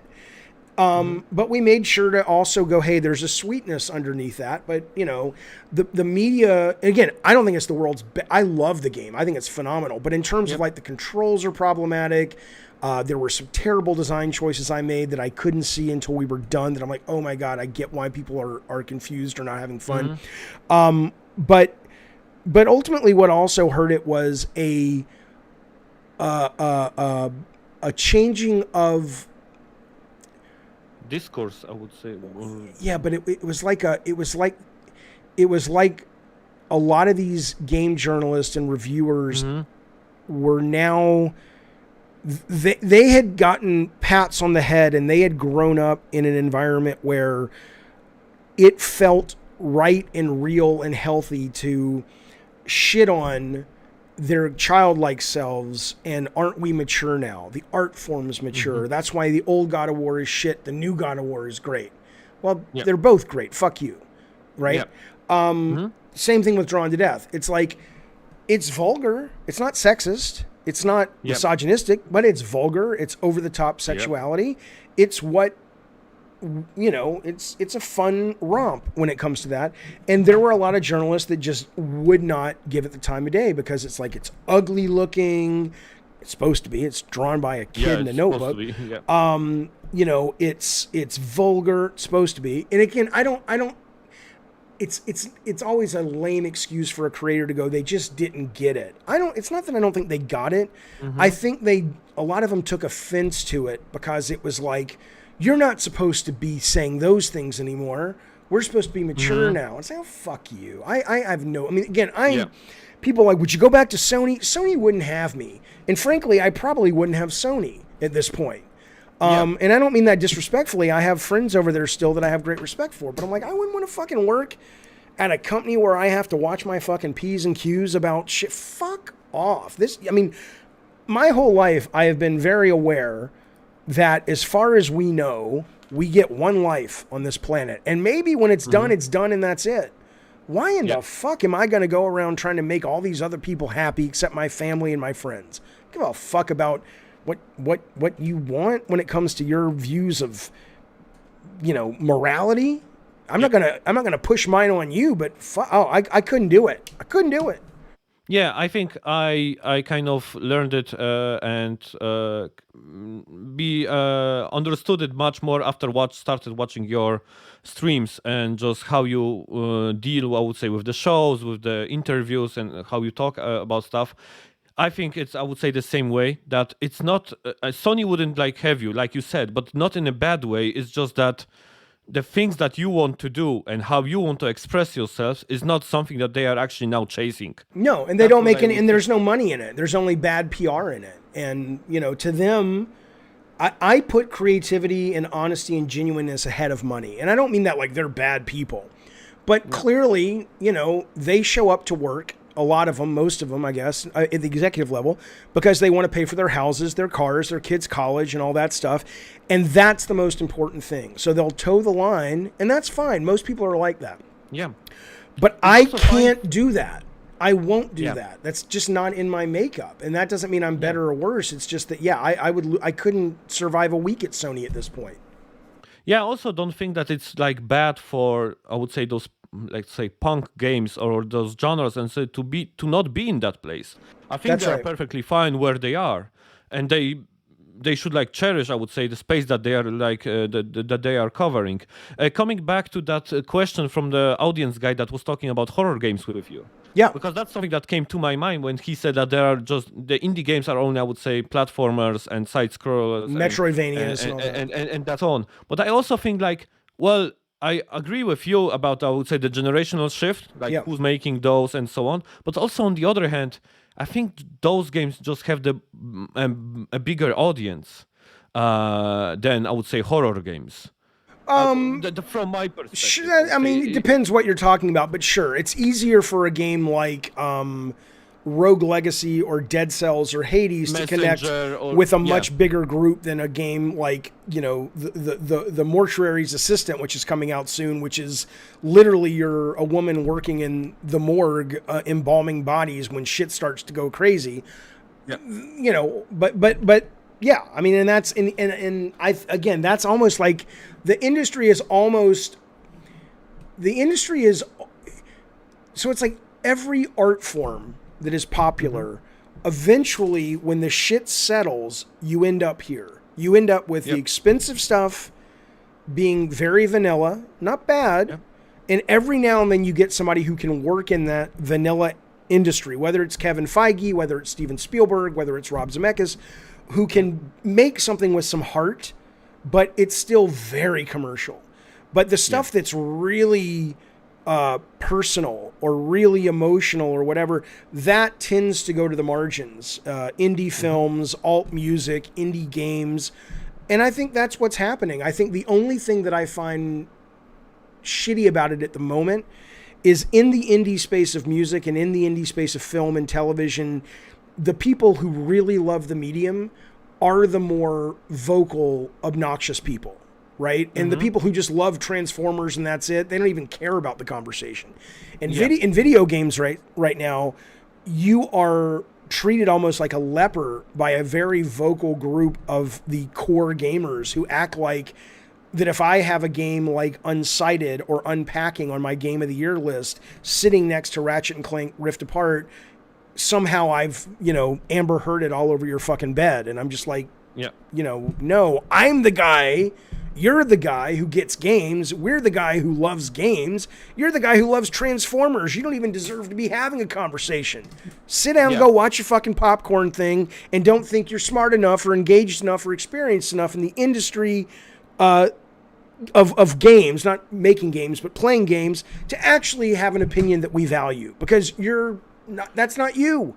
So just stop. Also, on the other hand, the same. I'm going to come back to the guy that was like telling me that he's played Horizon for 2 hours, and I said okay, and he was like angry about it. And I said like, okay, it was fine with you. Like, right? Why is it so different for you to understand that Unpacking was one of my favorite games this year, basically, and it's not on your list? Like, what? Where is the problem? I think there's a psychology there. I don't either. I don't either. I think it's a psychology thing, though. I think it's like, I need you to validate me because I don't have validation in my life. I don't fucking know. I mean, we were talking about my willing, you know, I'll give up money for freedom. Some people won't give up money for freedom. This is almost farther on the spectrum of, it's not about money. It's not about freedom. I just need to be accepted by someone. Please don't make me feel that I'm not normal in some way. I think there's got to be some under the foundation or part of the foundation of that person's psyche that's what that's about. Because it's like, why do you? I don't care. The fuck do I care? Yeah, what you like. Acknowledging like himself or something because of it. Yeah, makes sense. So the next one is actually, I don't know if you have seen someone on your Discord, our Discord, posted a video about Steven Spielberg thanking the Actors Studio interviewer about a question. Like, so I've posted that numerous times. And the Spielberg interview is fantastic, but they've pulled it off of YouTube. I can't find it anymore. They used to have the whole thing. Now they just have that one clip. And there's this one clip when he actually thanks this person because he hit like a personal point that he didn't know even when he created the I think Close Encounters. Yeah, exactly. It has a very long name in Poland in terms of the title. But anyway, and he thanked him for this personal question. And also on a similar note, Cory Barlog often like said that he like the recent God of War was very personal because he put a lot of his like being a dad, like his perspective into the game. So I was wondering, you already said briefly that you also put like your personal you inside of games, but is there like a like a particular like feature or an element of game that was very personal to you, that was like something you took from your private life and put into a video game? Well, I think yes, all of them. But I think what was always interesting to me was, and I've said this numerous times, I think Cory's a much better writer than I'll ever be. And so maybe a good writer starts with that or knows that. For me, it was almost like analyzing a dream after you've woken up and you're like, oh, that's what that dream was about. So like it took me a couple of months after we finished God of War to realize that was a game about putting family first and, you know, career ambition versus family. Twisted Metal is, at least up until Black, even the new one, was all about family. If you look at the stories of all the how Sweet Tooth and his daughter and his son, and it's, you know, it's there's something there, right? I've never, you know, it's kind of like the Spielberg clip. If you're not familiar and you're listening, the Spielberg clip, Spielberg's parents were divorced when he was little. It was very a big moment for him. It affected him greatly his whole life. And his dad made computers and his mom was a pianist. And in the clip, he said, the interviewer says, when the aliens come to Earth, how do they communicate? And Spielberg gets this big grin on his face, and he's like, you know, and the interviewer says, Thank you. He's, well, yeah, but the interviewer says, well, they communicate with using computers and music. And it was like, that was him having his mom and dad, who clearly couldn't reconcile, having a way to be together. And, you know, and so for me, that's more, you know, I work very personally, but I don't work very consciously of that fact. I just know, like if somebody were watching me and documenting me back in the day when I was working, I think they could start to recognize this thing here is going to be something he fights for. This thing here, he's not going to care about. And those things that I fought for would end up being the reason the theme is what it is. But it was never a conscious thing on my part. It never occurred to me to do that, you know?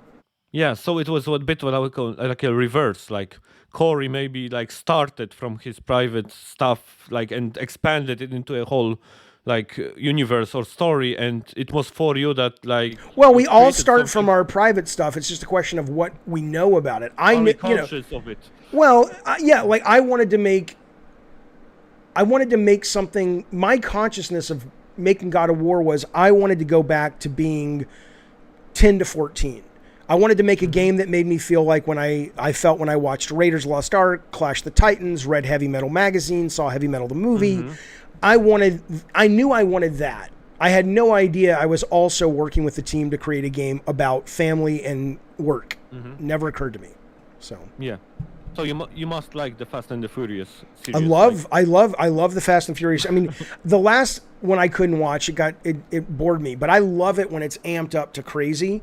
And I love the Fast and Furious game Crossroads that just got delisted. It's a very, you either have the physical copy or you're not playing I have the physical copy.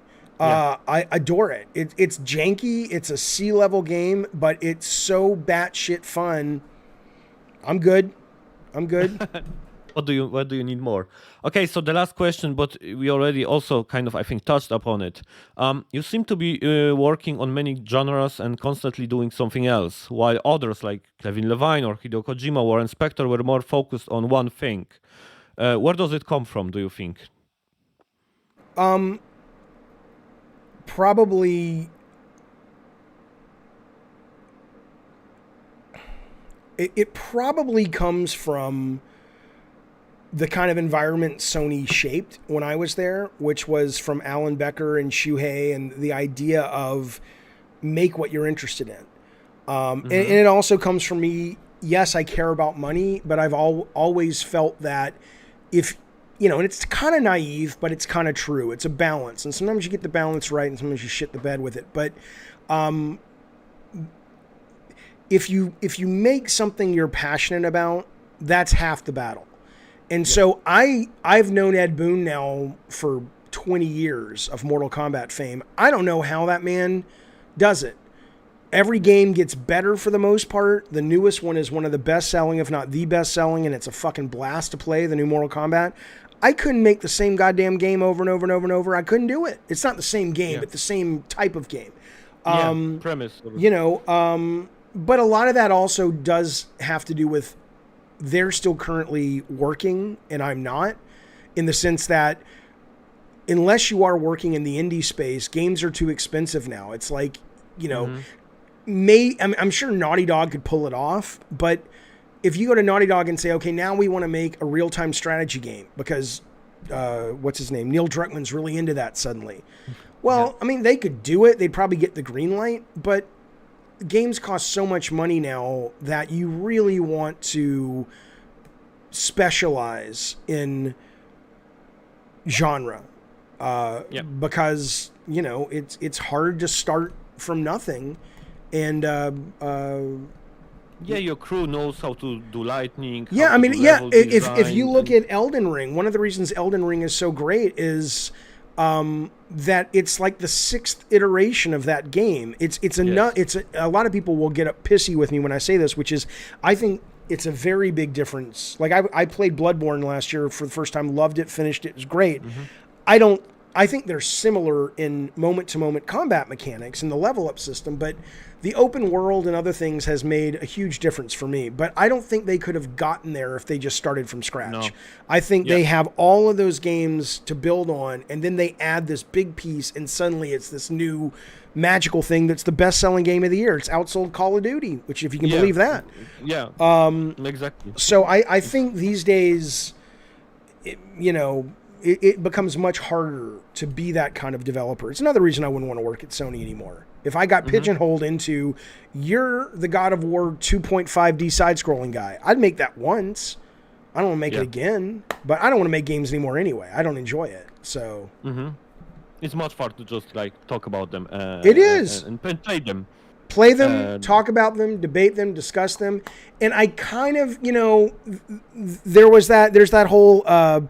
overly quoted, but still very valid Teddy Roosevelt quote about the man in the arena. It's the man in the arena who does the work and gets bloodied and all that. Yeah. It's the critic that stands on the sidelines and doesn't do shit.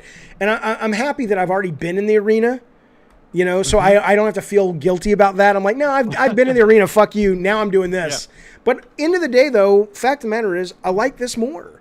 It's more fun to do this. If someone said, what do you want to do this Saturday? Talk to you about video games and the business and philosophy and put out a show and hopefully entertain and engage people.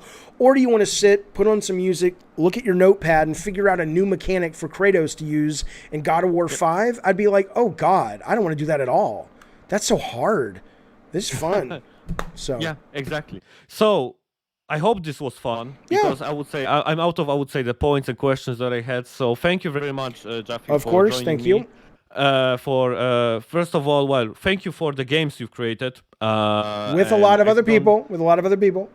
Of course, you're too humble. But I also think I'm on the same boat as always. Colin says that you don't get the recognition that you deserve. Oh, so I don't. Colin's absolutely right. These fuckers should be throwing me parades. Let me tell you something. I'm serious too. I don't want to parade, but it is crazy the lack of industry knowledge these quote journalists have. They don't know. I mean, I don't think they have to have an encyclopedic knowledge of video games, but if you're a journalist writing about games and your education of games began with the PS3, sit the fuck down and let somebody who understands things write a little bit. I mean, it's ridiculous what they don't understand. But anyway, whatever.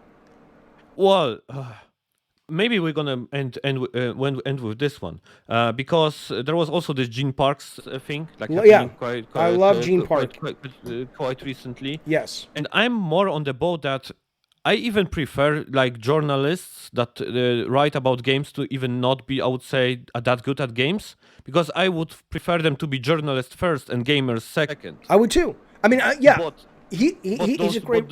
But the critiques that actually review games or give opinions or do podcasts, they need to know games, and I prefer. But Gene knows games. Gene is a hardcore fucking gamer. It's not like, I mean, Gene has been, beat Metroid 5 times. Gene I probably finished Elden Ring. If you follow Gene, which you should.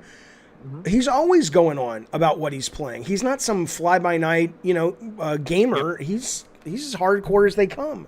But he also happens to have journalistic standards and journalistic education.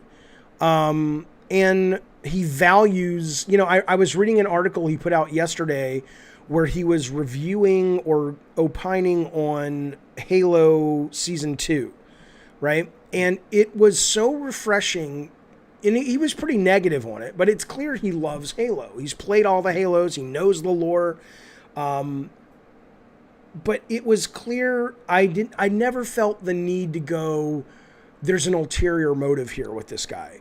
Like, a lot of journalists are like, I either want to work for the company or I'm trying to build this brand or what, Exactly. With Gene, he's just like, I'm a journalist and I'm writing about my subject.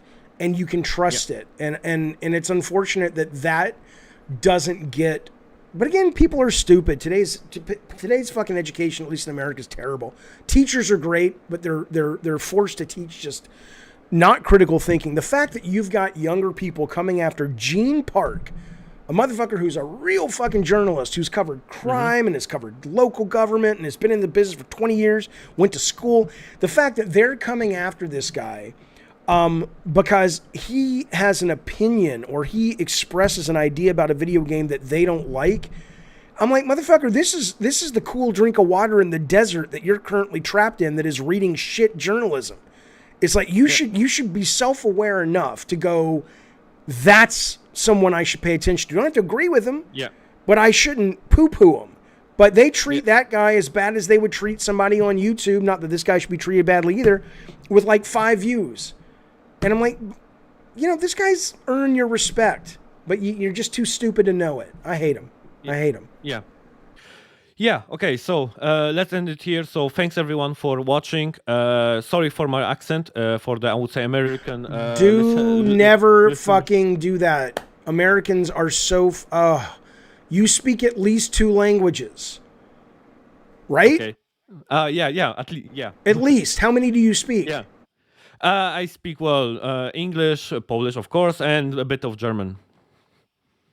Don't apologize for your fucking accent. We should be apologizing for how stupid we are that most of us don't know that French fries, don't come from France.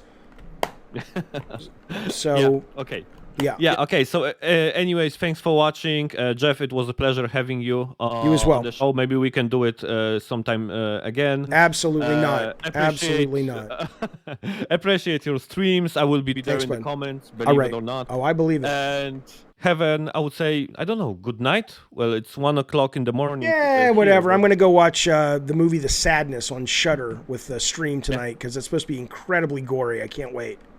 Okay. All right. Have a good night. See you, buddy. I'll see you later. See you, buddy. All right. Bye.